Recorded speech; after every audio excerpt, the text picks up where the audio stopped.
Ang Magnolia Hotshots nga ay nasa may 7th seed ngayong conference, kaya't sila nga ay nanganganib na malaglag sa PBA playoffs. Kaya't kailangan pa magdagdag ni Coach LA ng mga players para tulungan sila sa playoffs push nila. Kaya't narito nga mga final top free agents ngayon na maaaring makuha ng Magnolia Hotshots. Top 5, Ray Suerte. Si Suerte nga ay isa sa mga na-trade sa Titan Ultra kapalit ni Calvin Abueva. Pero bago nga mag-umpisa ang Commissioner's Cup, ay bigla naman siyang winave ng Titan Ultra. Kaya't dahil dito nga ay hindi man lang siyang nakapaglaro kahit isang game para sa Titan. At ngayon nga, isa na din siyang unrestricted free agent sa PBA. At last month nga ay may rumors din na gusto sana siyang kunin ng Magnolia, pero hindi lang ito natuloy dahil mas priority ng Magnolia ang pagkuha ng bago nilang import. Kaya't dahil dito nga ay baka pwede na ulit subukan ng Magnolia na itry ulit na kunin si Suerte. Uma-average si Suerte ng 2.8 points, 1.6 rebounds, 0.8 assists, 0.6 steals, 66% 3-point shooter sa kanyang PBA 50th Philippine Cup. Panoorin natin ang kaunting basketball game highlights ni Suerte kung gaano nga ba siya kagaling na manlalaro.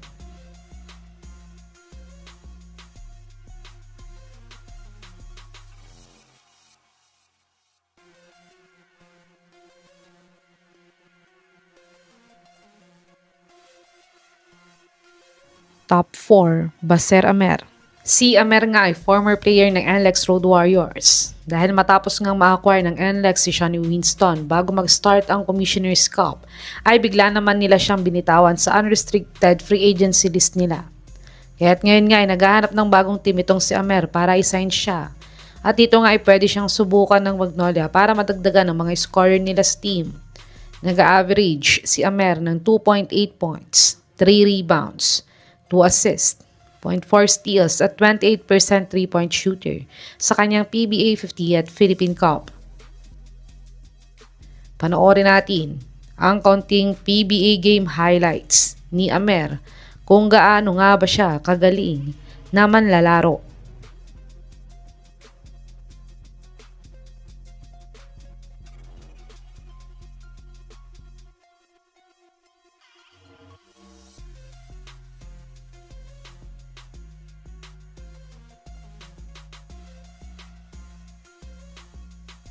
Top 3, Terence Romeo. Si Dabro nga ay matagal nang hindi naglalaro sa PBA dahil siya nga daw ay may silent ban nga daw siya sa PBA ngayon. Pero gaya ni Manuel ay naglaro din siya para sa Zamboanga Valientes at naging mag-teammates pa nga sila dito. At dito nga ay ipinakita ni TR7 na isa pa din siya sa mga top scorer player ngayon sa Pilipinas.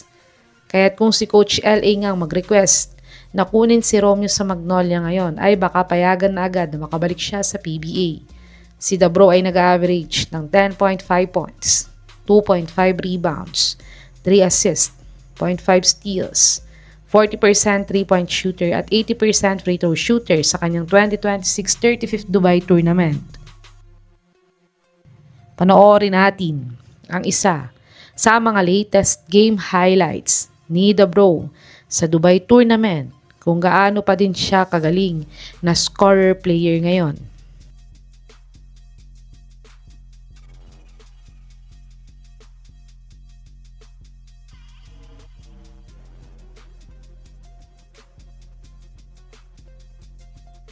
Top 2, Mike Miranda.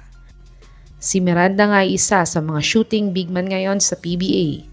At isa nga siya sa mga big man na consistent na nakaka-shoot sa 4 points area nang ma-implement ito ng PBA. Pero dahil sa loaded na lineup ng NLEX ngayon, ay isa nga siya sa mga hindi na nila ma-extend ng kontrata sa NLEX. Kaya't dahil dito nga ay free agent na din siya ngayon. Kaya't pwede sanang subukan ng Magnolia na kunin itong si Miranda para dagdag shooting big man sa team nila. Nag-average si Miranda ng 5.7 points, 2.2 rebounds, 0.2 blocks, 30% 3-point shooter, at 100% free throw shooter sa kanyang last PBA 49th Philippine Cup. Panoorin natin ang maikling basketball game highlights ni Miranda kung gaano nga ba siya kagaling na player.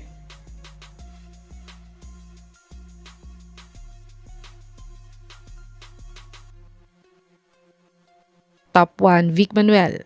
Si Musselman nga ay naglaro para sa Converge last PBA 50th Philippine Cup Playoffs.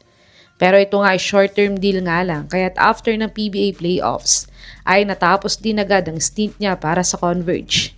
At after naman nito ay naglaro siya para sa Zamboanga Valientes para sa Dubai Tournament. Pero isa nga lang ang naipanalo nila dito.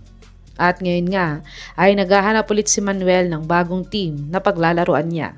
At ayon nga sa source nito ay binabalak nga daw isign ng Magnolia Hotshots ang veteran forward na si Musselman ng short-term deal para lang sa PBA playoffs para sa veteran presence niya daw sana sa team gaya ng ginawa niya dati sa Converge. Si Manuel ay nag-average ng 4 points, 1.7 rebounds, 0.3 assists, 45 field goal percentage, 100% free throw shooter sa 7.3 minutes per game niya sa kanyang PBA 50th Philippine Cup Playoffs. Panoorin natin ang isa sa mga best game highlights ni Musselman sa last MPBL season kung gaano pa din siya kagaling na manlalaro.